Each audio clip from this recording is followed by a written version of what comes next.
Yes, I'm back, and I would like to talk about this Dallas European weatherman who resigned after racially charged Facebook posts. And of course, I'm gonna label him as a suspected white supremacist because this is their type of terminology that he's using. But the article's in the description. You can check it out for yourself. I'm going to read you some of the article. Says forecast for this fired weatherman never working in broadcasting again. The weather guy from Dallas AM radio station resigned Friday after writing a Facebook post about the Democratic National Convention that dismissed black people slain by police as thugs. And let's pause right there because this is their terminology, the white supremacist slash extremist. You hear it every time from your Bill O'Reillys, your Tommy Lawrence, your Sean Hannitys, your Nancy Grays, the Puppet Coons, all of them. You hear them label people of melanin as thugs. Either whether they're doing crime, in this case, whether they're clearly the victim, because he's referring to these thugs he's referring to are Arthur Sterling and Philando Castile. And I don't care what y'all say because they don't label white people, Europeans, as thugs.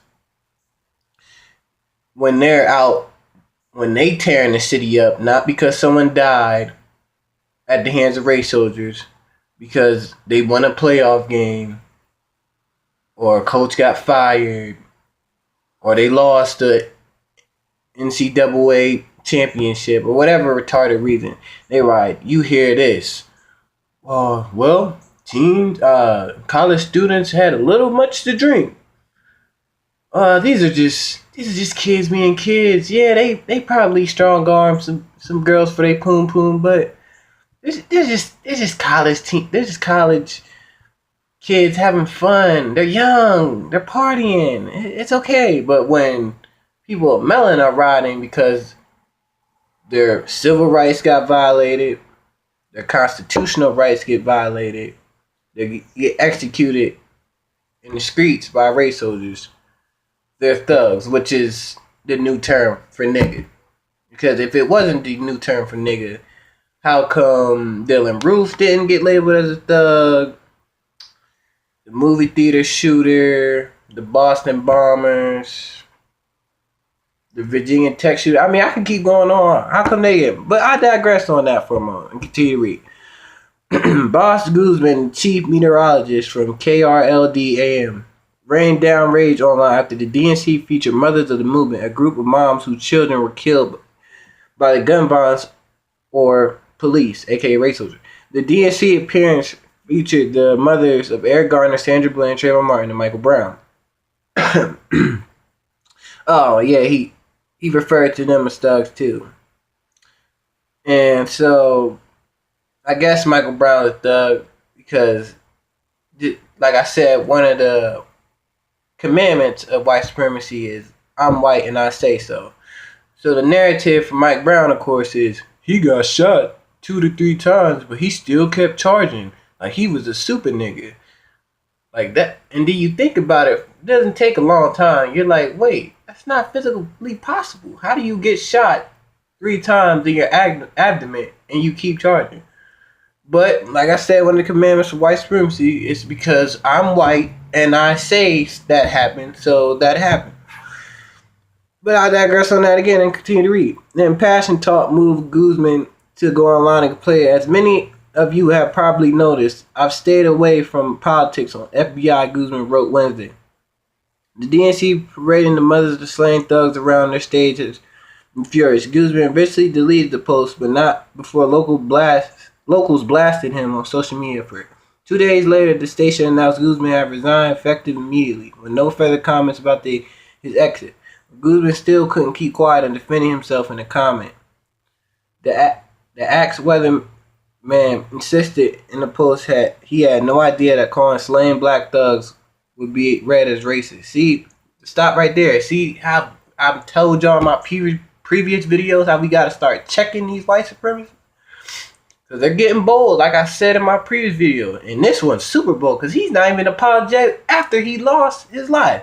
But, you know, his way he thinks, he ain't wrong. See, they want to go back to criticizing and killing black people with impunity. I'm talking about regular white folk. Because this could have been a race soldier. This easily could have been someone who gets into our police department, executes. He sees nothing wrong with his statement. And that's a problem. But I digress. I was angry that the DNC used the mothers of garner votes, and that was it, Guzman wrote. I used the word thug in my post because I thought a thug was just a violent person. So Eric Garner was being violent with his hands up after he broke up a fight because he wasn't selling cigarettes at the time. Because when they searched his pocket, they found no cigarettes. And they also, that's another violation of the constitutional right, because they want to bring up the fact that he sold cigarettes before. And you can't be charged double on the same crime that you previously have been charged with. See, we gotta start looking at the Constitution and holding that accountable to these white supremacists, because they can't really refute that, because that's in the Constitution. You can't be double charged by a crime that you already were charged for. That's jeopardy right there. Like, you can't. But I digress and continue to read. The definition of thug does not mention any race. I will say I talked with an African American acquaintance, probably a buck dancing coon, and he told me that he feels like when he hears the word is in reference to African American individuals. I had no idea. Oh, never mind. I take that coon statement back because the black person was actually against his argument. Sorry. Guzman also apologized for his comments and noted that he has no plans to return to broadcasting. Okay, we shouldn't take that apology sincere, because how are you apologizing? But earlier in the article it read that you weren't taking back your statements. See what I'm talking about, people? They're getting bold. But I'm glad that the people blasted his white supremacist ass on social media, because they think when they post shit on social media, it can't affect them in real life. It can't. And it's affecting his finance too. Like I said, the only thing white supremacists know is loss of life and the loss of life and the loss of finance. So that's what we gotta start doing, attacking them in their pockets. So I'm glad this white supremacist is off the he doesn't have a job, he's not employed right now, because he doesn't deserve to be employed, especially on especially anything to do with television with his white supremacist views. But let me know what y'all think. Like I said, links in the description. Check it out. Give me your thoughts. Get in the comments. Like, subscribe, share the video.